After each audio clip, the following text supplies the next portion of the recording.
Bonjour, nous voilà à nouveau pour la deuxième fois. Vous le savez peut-être, ou pour ceux qui ne le savent pas, en tout cas, je le rappelle, cette vidéo est un petit témoignage, un enseignement qui sert à préparer des rencontres ensuite que j'aime avoir avec les parents du caté des différentes parois de mon unité pastorale. Et cela permet déjà d'avoir quelques éléments pour vous, pour y réfléchir, et ensuite nous nous retrouvons, et à ce moment-là nous pouvons partager nos réflexions, nos réactions peut-être par rapport à cette vidéo, et puis surtout aussi nos expériences, nos manières de faire. La dernière fois, pour la première de ces rencontres, c'était autour d'un thème très délicat, comment parler de la mort avec son enfant. Aujourd'hui, le thème est différent, mais je crois qu'il vous touche aussi beaucoup. C'est la question de transmettre la foi, la transmission de la foi. Alors, on va essayer, si vous voulez, de voir un petit peu ensemble pourquoi d'abord faut-il transmettre la foi finalement. Et puis aussi, qu'est-ce que cela signifie vraiment? Parce que je crois qu'on se fait quelquefois de fausses idées qui peuvent ensuite nous décevoir. Et puis ensuite, se rendre compte que c'est pas si simple, peut-être aussi se donner quelques pistes avant justement de se retrouver ensemble pour ce partage d'expérience. Tout d'abord, donc, essayons de nous demander pourquoi faut-il témoigner de sa foi, transmettre la foi. Eh bien, j'allais dire tout simplement d'abord parce que Jésus nous le demande. C'est à la fin de l'évangile selon saint Matthieu, au chapitre 28, où Jésus est là avec ses apôtres qui sont rassemblés avant qu'il les quitte, et il leur dit, après sa résurrection, allez de toutes les nations, faites des disciples. Que chaque homme, chaque femme puisse recevoir cette foi et en vivre, et devenir ainsi disciple de Jésus-Christ. Voilà ce que le Christ demande à ses apôtres. Voilà ce que ces apôtres ont transmis comme demande et ce qu'ils nous demandent finalement aussi à chacun et chacune d'entre nous. Et puis j'allais dire d'une autre manière, c'est une bonne nouvelle. C'est le sens même du mot évangile. Cette bonne nouvelle que Jésus est venu nous porter, qui est lui-même d'abord, et puis le message d'amour et de miséricorde qu'il nous transmet du Père. C'est cette bonne nouvelle que nous avons à transmettre. Or, une bonne nouvelle, on ne se pose pas de questions. Rappelez-vous, lorsque vous avez eu vos enfants, vous ne vous demandiez pas, est-ce que je dois le dire, est-ce que je ne dois pas le dire, comment il faut que je le dise. Ben non. Dès que vous rencontriez quelqu'un, vous étiez trop heureux ou heureuse de dire, ça y est, j'ai un petit, regarde, viens le voir. Voilà, une bonne nouvelle, ça se transmet naturellement. On a envie de la transmettre. Ce qui veut dire au passage peut-être qu'il nous faut de temps en temps nous redemander, est-ce que notre foi est vraiment une bonne nouvelle pour nous? Est-ce que ça nous donne envie de la transmettre, d'en parler? Parce que cette bonne nouvelle, cet évangile, c'est pour les apôtres d'abord la rencontre à nouveau du Christ ressuscité. Ils ont vécu toutes ces années avec lui, ils l'ont découvert dans ce qu'il a dit, dans ce qu'il a fait, dans les gestes qu'il a posés, dans son attention à tous et surtout aux plus petits, dans ce magnifique message donc, qui est l'évangile. Et voilà, alors qu'ils sont complètement désespérés après cette mort infâme sur la croix, qu'à nouveau, mystérieusement, il leur apparaît. Il est vivant. Il a vaincu la mort. C'est de cette joie d'abord dont les disciples témoignent. C'est ce qui va profondément ancrer leur foi que oui, ce Jésus qu'ils avaient rencontré, qu'ils ont côtoyé, eh bien c'est le Christ, c'est l'envoyé de Dieu, le Fils de Dieu qui est mort et qui est ressuscité. Et ils veulent en vivre, ils veulent en faire vivre les autres. C'est comme ça que commence cette transmission, cette annonce de la foi de Pierre d'abord, et puis ensuite de tous les autres, les disciples, les apôtres et tous ceux qui les suivront. Voilà, c'est finalement ce bonheur de croire en Jésus, de l'avoir découvert, de vivre avec lui et de lui. Eh bien, si c'est vraiment un bonheur pour nous, comment ne pas avoir envie de le partager? Comment ne pas avoir envie de permettre à d'autres de vivre ce bonheur, cette rencontre et cette vie d'amitié, de compagnonnage avec le Christ qui nous aide à vivre, qui donne toujours plus sens à notre vie et à celle de nos proches que nous aimons, sens aussi aux événements, à ce qui se passe, qui s'est passé et qui s'ouvre devant nous. Bonheur d'être avec celui qui nous aide, qui nous guide pas à pas dans le respect de ce que nous sommes et de notre liberté.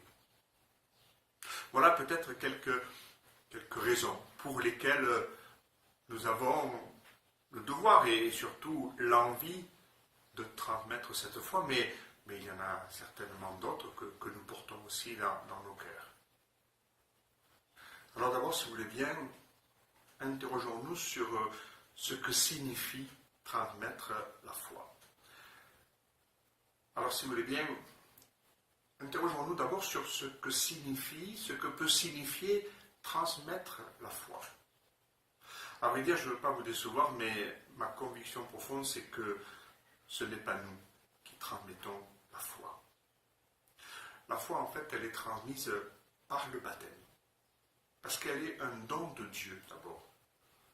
Elle est une vertu théologale, le don de la foi, l'espérance et la charité. Donc cette foi est donnée à l'enfant ou à la personne qui est baptisée au moment de son baptême par le Seigneur.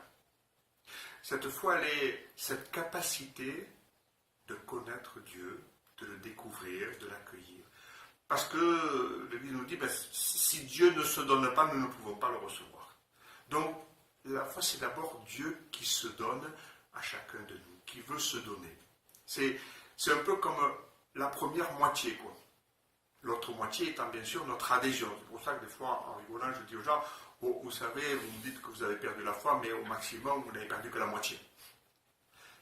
De fait, il y a cette moitié, ce don de Dieu qu'on ne peut jamais perdre. Une fois qu'il est fait, il est fait.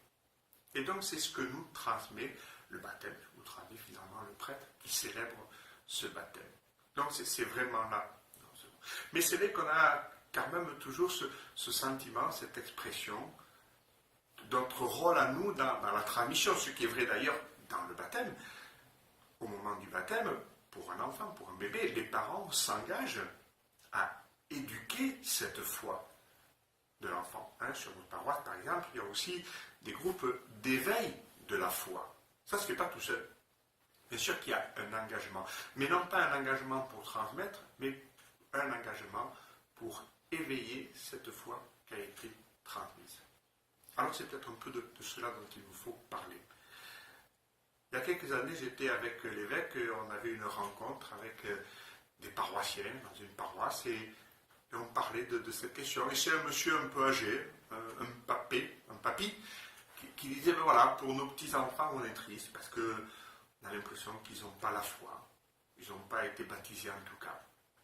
Et il a eu cette remarque assez forte, ben peut-être que finalement, on n'a pas assez fait, ou peut-être qu'en fait, on a eu l'impression que ça se ferait tout seul. Peut-être qu'il y a eu des époques, certains moments, où cette foi était transmise, bien sûr, par le baptême, mais ensuite le témoignage était là, et puis on avait l'impression que ça se faisait tout seul et qu'on était chrétien. Alors, c'est peut-être pas aussi simple que ça, parce qu'on voit bien combien on reçut cette foi au baptême, et puis ensuite, finalement, elle est devenue un peu comme une foi morte. Il n'y a plus eu de vie chrétienne dans ce sens-là. Ça ne se fait pas tout seul. Mais finalement, c'est donc d'abord une question de témoigner. Bien sûr que l'engagement des parents, après un baptême, peut être de dire « Ah ben moi, j'enverrai mon enfant au catéchisme ». C'est déjà ça, bien sûr, c'est important. Et l'Église est là pour vous aider dans cette éducation chrétienne de votre enfant. Mais je crois qu'il ne suffit pas de dire à son enfant « Va au catéchisme ». Il faut lui dire pourquoi on a envie de l'envoyer au catéchisme. Et finalement, plus profondément, pourquoi nous-mêmes, on a fait grandir, on a entretenu en nous cette foi. Pourquoi et comment nous vivons de cette foi. Finalement, qui est Jésus-Christ dans notre vie? C'est de cela dont il faut parler. Et c'est pour ça que je dis souvent à des parents et des grands-parents, vous ne pouvez pas forcément dire à votre enfant, fais ceci, fais cela, mais vous pouvez toujours lui témoigner de ce que vous vivez. Et c'est peut-être ça qui va l'interroger, ça qui va lui donner envie.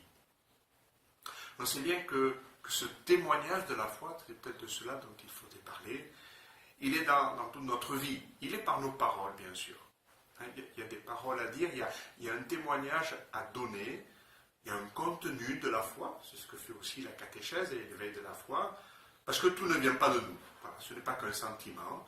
Il y a un contenu, un cœur, un noyau, dont je parlais tout à l'heure. Le Christ est mort et ressuscité, il est vivant et il nous fait vivre de sa vie pour nous emporter en Dieu le Père par l'Esprit, oui, bien sûr. Et cela a une conséquence avec cette injonction, cette demande du Christ. Aimez-vous les uns les autres, comme je vous ai aimé. Alors, on sait à ce moment-là ce que signifie comme je vous ai aimé.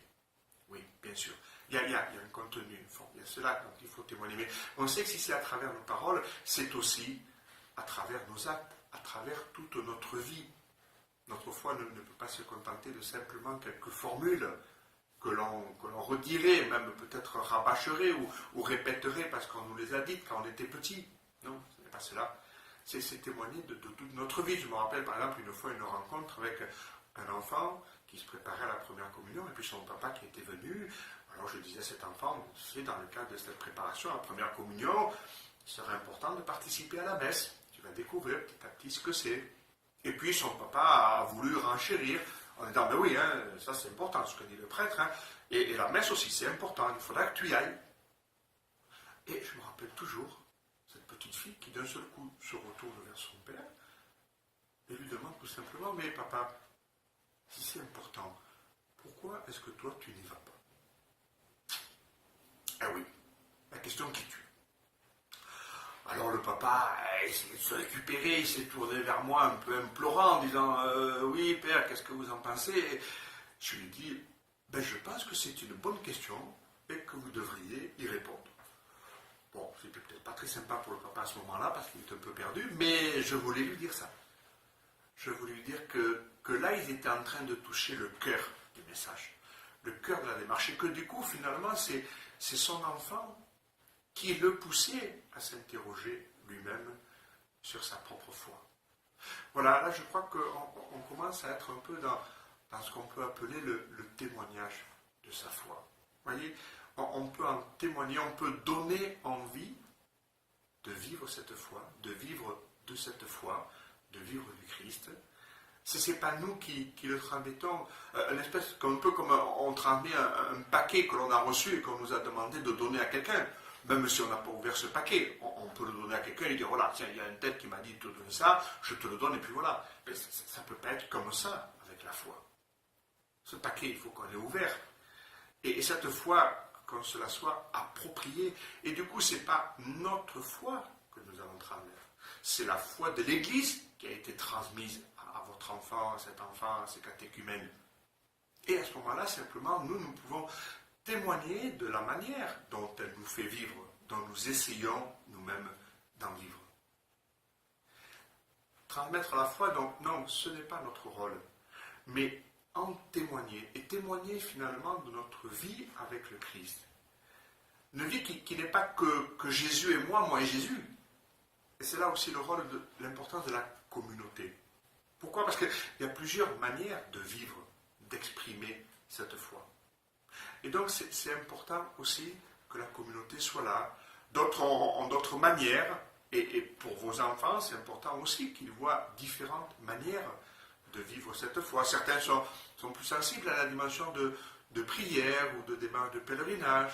Pour d'autres, ils sont plus sensibles à la dimension de service, d'amour du prochain, d'attention à l'autre. Pour d'autres, ça sera plutôt la réflexion, l'importance de comprendre ce qu'on appelle l'intelligence de la foi. Les uns et les autres ne s'excluent pas, il y a toujours les trois, mais avec des accents qui sont différents. Et c'est important à ce moment-là qu'il y ait des témoignages divers et différents, et c'est ça aussi le rôle d'une communauté, comme finalement le témoignage d'une famille, qui témoigne de manière différente l'appartenance à une famille.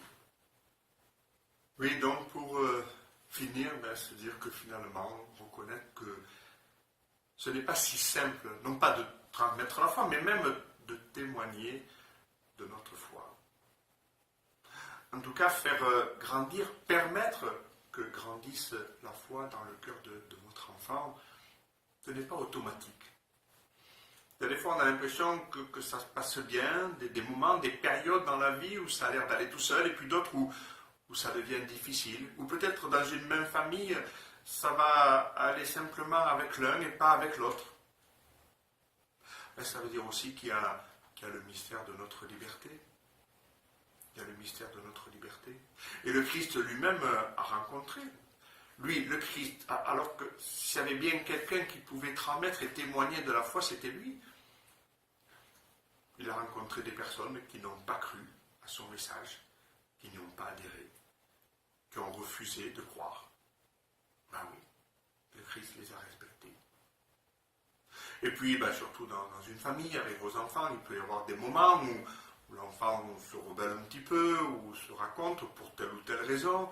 On l'a dit la dernière fois, notamment, dans le dernier thème, quand survient l'épreuve, et l'épreuve comme la mort.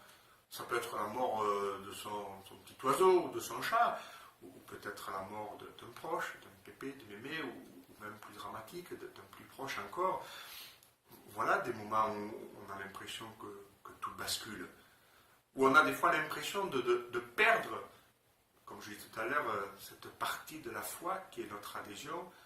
Alors d'ailleurs, peut-être que, comme on le disait, elle est en train de se purifier, de s'approfondir.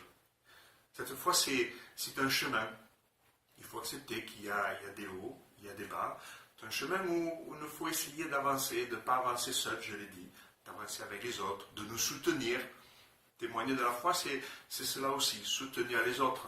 Vous le savez peut-être, c'est la mission même qui a été donnée à Pierre, d'affermir la foi de tes frères quand tu seras revenu de l'épreuve. Et voilà, c'est aussi le rôle du pape aujourd'hui, d'affermir la foi de ses frères les évêques, et puis aussi de tous les chrétiens. On a besoin les uns les autres d'affermir notre foi et d'être affermis dans notre foi. Et moi je raconte que bien sûr, ce sont des parents qui peuvent aider des enfants à le faire, et quelquefois, vous êtes témoins, les parents, que vos enfants eux-mêmes, par ce qu'ils vivent, par ce qu'ils disent, par ce qu'ils découvrent, peuvent aussi vous aider à affermir, à grandir dans votre foi. Cette fois, je vous laisse un peu comme une image avec une graine. Bon, je suis fils de paysan, alors je suis assez sensible à ces images, mais c'est aussi que l'Évangile en est rempli. La foi de cette graine, d'ailleurs souvent Jésus en parle, une graine toute petite et puis qui va grandir, qui va donner un arbuste, même des fois un arbre. Cette graine, vous le savez, si on la pose là sur un bureau, sur une table, elle ne va rien donner. N'empêche qu'elle est là. Et la foi du baptême, elle est transmise, elle est donnée par Dieu. Il ne la reprendra jamais. Mais elle peut rester là, simplement, en attente et ne donner aucun fruit. Malheureusement, c'est quelquefois le cas. Alors nous ne sommes pas là pour créer cette graine, même pas pour la donner. Elle ne vient pas de nous, elle vient de Dieu. Mais nous sommes là pour préparer la terre, pour veiller sur la germination de cette graine, pour l'arroser, pour la protéger, pour ensuite peut-être commencer à mettre un tuteur, l'orienter, la guider quand elle va commencer à grandir. Et puis il y a toujours dans la vie cette expérience où on sent que, j'allais dire, ça y est, ça a pris. La graine a pris racine dans votre enfant, dans l'autre. Voilà, et à ce moment-là, c'est un grand bonheur. De dire que, voilà, il y a quelque chose qui est passé dans ce témoignage, et ce n'est pas ma foi, mais cette foi de l'Église, ce don de Dieu, il a pris racine en l'autre. Et alors il va continuer de grandir, de se déployer, et il a besoin encore de notre témoignage. Je le disais tout à l'heure, c'est ça l'importance d'une communauté.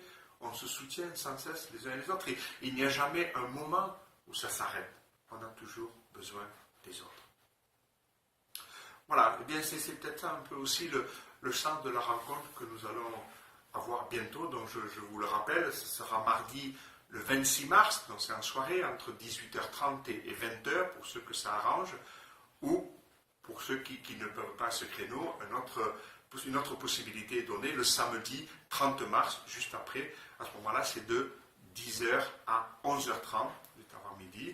Donc c'est toujours à la salle Jean-Paul II de Pérols, qui est juste à côté du secrétariat et de l'église, c'est facile à trouver. Voilà, pour un temps à ce moment-là de reprise par rapport à ce témoignage, à cette vidéo que je vous envoie, et puis un partage surtout de nos expériences, de nos questions, là aussi nous soutenir les uns les autres, et puis je l'espère surtout aussi partager ce bonheur d'avoir été le témoin de notre foi, et ensuite de devenir le témoin de la foi qui grandit dans l'autre. Voilà, je vous souhaite une bonne fin de journée ou une bonne soirée, selon quel moment vous regardez cette vidéo. Et je vous donne donc rendez-vous à très bientôt, le mardi 26 ou le samedi 30 pour notre rencontre à Pérols.